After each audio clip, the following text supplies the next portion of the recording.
I started this book shop in 2022 on my 45th birthday. Yeah, 45th birthday. Because I'd gotten laid off on my birthday and I was kind of having a pity party. And a friend of mine said, are you going to get off your ass and start your bookshop? Or are you going to just keep, complaining and taking soul-sucking jobs? So she was absolutely right. So we started a bookshop. And my friend Jessica helped me come up with the name, and Tammy helped me come up with the website and all the beginning stuff. And so we did it up in my office, and then I moved into Trellis and Vine probably within about 7 or 8 months. And then this last June I moved into this space. And then in November, the Rutherford County Library Alliance asked me to speak out against the banned books. So I did that. And I was unprepared for what a dumpster fire those meetings are. I think some of the members do actually try to follow the law. And I think that some of them actually do try to do what's right. Mm-hmm. But I think most of them are just blatantly disregarding federal law and doing whatever they want to do. And I was stunned at the meeting. And so I started the Banned Book Brigade in response to it because I wanted to take something negative and turn it into a positive. So I have a cart right outside my door, which we actually opened a box this morning that had 6 books in it that somebody donated, which I was really, really excited about. Mm-hmm. So they went out on the cart this morning. But I give them away for free because I think that everyone should have the right to read whatever they want, regardless of income or location. Okay. And this is a small room. Have you ever thought about doing more as far as moving up, getting a bigger shop? Yes. When my lease is up, I'm definitely going to get a bigger shop. It's all about location, but it also costs money. So, but every time I've moved, I've gotten bigger and bigger. So, and I'm doing more, and all of these articles, all of this attention on banned books, it's just helping me to grow the bookshop. And the more that I can grow the bookshop, the more that I can fight against book banning and fight for the civil rights of everyone. Okay. So what kind of books do you have in here? Well, we have this whole shelf, which is a mess right now because we just got in from our AuthorCon this weekend. But this whole wall is nothing but independent, local, and TikTok authors. And I've really cultivated being a place for an author who can't get their book in a shop anywhere else. You can get it in my shop. Okay. And I really love a lot of these authors. I think they're brilliant. I think every single time that I see a remake, I just want to go, hello. Well, how does a local author get in touch with you? They just have to email me at theSpineBookshop@gmail.com. Okay. And I don't say no to anybody. Because I think everybody deserves a chance. Mm-hmm. Tell me about the banned books you have for sale. So these are the banned books. Most of them are the Rutherford County banned book list. Mm-hmm. Some of them are from the Wilson County banned book list, and then some of them are from the American Library Association's 100 Most Challenged Books. And what that means is they're not necessarily banned, but they have been challenged. Okay. And so they stay on a watch list. Okay. But every single time that Rutherford County bans a book, I personally just treat it like a shopping list. Okay. And so I'm getting ready to send a list to someone who wants to help. And they're going to get me some books. And it will include Catch 22 and all of the assassin graphic novels that they just banned, as well as Water for Elephants, which is an absolutely stunning piece of literature, in my opinion. I love that book so much. Right. Why is she banned? Do you know? I think because it is about sex. If you look at the list, which I have, because of course I do. If you look at the list, most of them tend to be African American, LGBTQIA,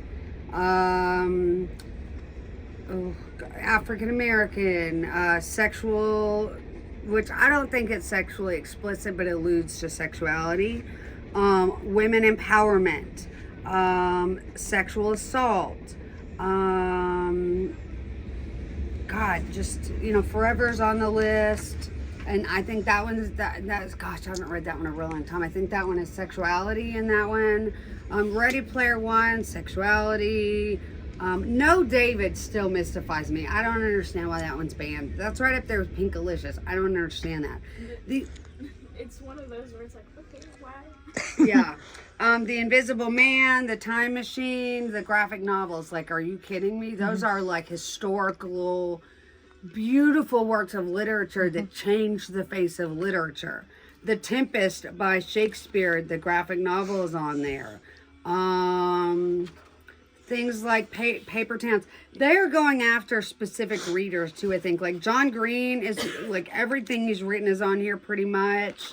I know Sarah J. Maas. Sarah J. Maas is on there. But I think John Green is one of the most prolifically talented young adult writers in our generation. And I've read every single thing that he's ever written.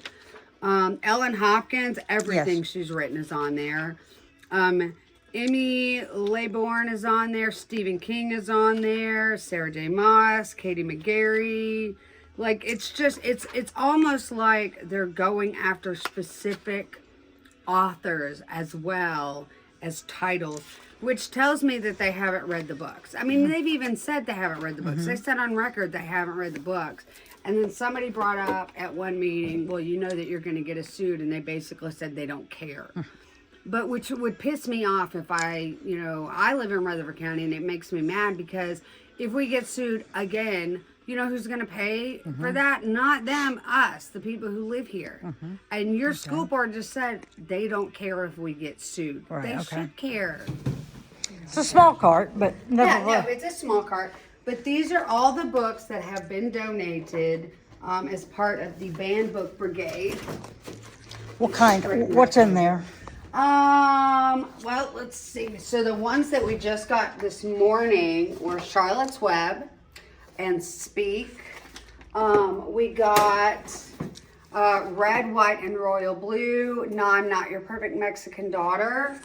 You have things like The Handsome Girl and Her Beautiful Boy is a good one. Little and Lion is on there. Let's see what else. She Gets the Girl is on there. That's an LGBTQIA. This one is one of my favorites, The Black Flamingo. That's a beautiful one. Eleanor and Park is on there. And I just, Rethinking Normal is on there. Like a Love Story was donated. And all of these books are just beautiful, beautiful books. And they're beautiful stories that I feel like when you ban them, you're telling people that their stories aren't worthy or important. And I think that that's terrible. I just think that's horrible that you're telling someone that their life doesn't matter or that their story doesn't matter. And I absolutely disagree with that wholeheartedly. I think that's not okay. I mean, even the very top line in Speak is, I am an outcast. That's what these books are being treated as, like they're outcasts. And I find that appalling. That a school board would tell children that your story doesn't matter, that you don't matter. Right. Tell me how many books you've probably given away, if you can think. I mean, do you keep this thing pretty much full? Pretty much full on a regular basis. I would probably say I've given away about 50 to 60. Okay. How long have you had the cart out here? November. Oh, okay. All right. Yes, it's November. And it keeps a rotating title list because people come and donate and people come and take them. And then a lot of times people bring them back. Sometimes people keep them and they donate to somebody else, which I'm I'm very grateful for. We get boxes of people who just donate. And I'm grateful for those as well. And we had somebody that sent $300 worth of books that came in 2 shipments, and it blew me away. So I'm always very grateful for anybody that wants to contribute, because I can't buy all the books myself. Right. Right. And you accept money or books? Yes, I take Yeah. money or books. You can donate them. So if you go to our website and under the tab, the Banned Book Brigade, you should be able to see a link to the current list, which I have to update as of last Thursday. I haven't had a chance to do that yet. But it'll have all the list of every book that's been banned, both in Wilson County and Rutherford County. And if they're highlighted yellow, those are the ones that have been removed. If they're not, that's the ones that they're wanting to remove. And then there's also a link to the shop's Venmo, so that people can donate if they want. Now, your website is? The Spine Bookshop at thespinebookshop.com. Okay. I was about to give you our email address. Okay, yeah, and you had said a while ago the email address is the Spine. Is at thespinebookshop@gmail.com. Okay. And then our website is thespinebookshop.com. Okay, so tell me about your children's books in your children's area. Sure. So, hey, you might want to get up for a second. She's going to film this area. And I know you don't want to be on camera. So this is our children's area. As we have a ton of different books. We start out at the bottom shelf with like all the board books and that kind of stuff, and then age up to the chapter books. And I tried to make it a really fun. I need new batteries because that normally twinkles. But I made a Jack and the Beanstalk house down there, and this is a whole beanstalk because I want it to be a really fun kids area. And we've got a beanbag here, and we've got one of our dragons in the shop. And I encourage kids to lay on the floor and just read and hang out while their parents shop too. And eventually, as we get bigger, I want to have a bigger kids area. So, but baby steps. Right. How many customers do you usually have? I mean, it's a small room. It's so. a small room. Usually I average about 10 to 15 a week. Okay. So, All right. How have you gotten word of? I mean, how have you gotten the word out there? social media, lots of social media, podcasts, newspaper articles, interviews, that kind of stuff, because I think that people weren't aware of what was happening. And I think that the more that I speak out, the more people will be aware, and the more people have been aware, the more people have told other people. And somebody told me the other day, I think it was William from the Chicago Writers, and I'm sure I don't have that right. I'm sorry, William. He was like, all it takes is a spark to start a revolution. And I'm hoping I can be that spark. I'm hoping that I encourage people to speak out and say no. Okay. Now tell me about your topics. You have pride books. You have African American authors. Yes. We have African American authors. We have a poetry section. We have a religion section. We have a pride section. We have young adult, general fiction, the banned book section. We have a massive science fiction section. We have a graphic novel section. And the biography section is because of Tammy, since she's the one who helped me start the bookshop. I wanted to honor her legacy by giving her, and she loved biographies. So we also have Hispanic authors, which that's growing. I'm trying to get more of those. So if anybody has an author they think I should put, let me know, because I will order them. And then we've got cookbooks and sign books, and I try to have a little bit of everything, so that anybody that comes in here can find something for themselves. Okay. And some of these books are donated, but most are. No, all of the ones, everything in here I have bought. Okay. Or I have, usually I find them at estate sales or garage sales, or I'll order them, or I'll buy them from people when I can. Or sometimes they are donated. Okay. All right.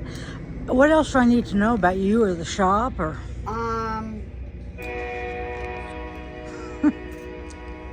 There you go. I'm a registered safe space. It was very important to me that I am a place for anybody that wants to come and hang out and find their next great reading adventure. We don't practice hate or judgment here. We practice acceptance for everybody. And if I don't have a book in my shop that you want to read, I will order it for you. Don't order it from Amazon. Just let me order it for you. I'll be happy to do that. And I love reading, and I wanted to surround myself with people who loved reading too. Okay. Now, tell me about AuthorCon. That's hard to say. that was so Yeah, fun. you had how many? So I 25 think tables? if my head count was right, we had 27 local and independently published authors. We had 10 local vendors. Mm-hmm. And we had several panels over 2 days. We did a live podcast recording. We had a lot of really, really cool sessions and authors who were selling a wide variety of books. Now, is this a national thing that gets done, but you took the local chapter? No, this was my own baby that I Okay. started. I just wanted to do something for the local community here in Smyrna. Mm-hmm. I think Smyrna can handle it. Especially considering how much talent that this area has. All of our vendors were local.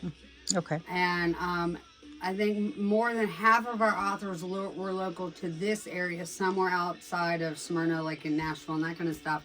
But this area is just chock full of locally talented, amazingly just brilliant people. Okay. And if I can shine a light on that and point people to them, then I want to do that. Do you want to do it again? Is it going to be an annual thing? Oh, yeah, no, we've already got dates for next year, Okay. and we already have people that want to sign up, and I'm working on getting all the details ready to start signing those people up. Okay.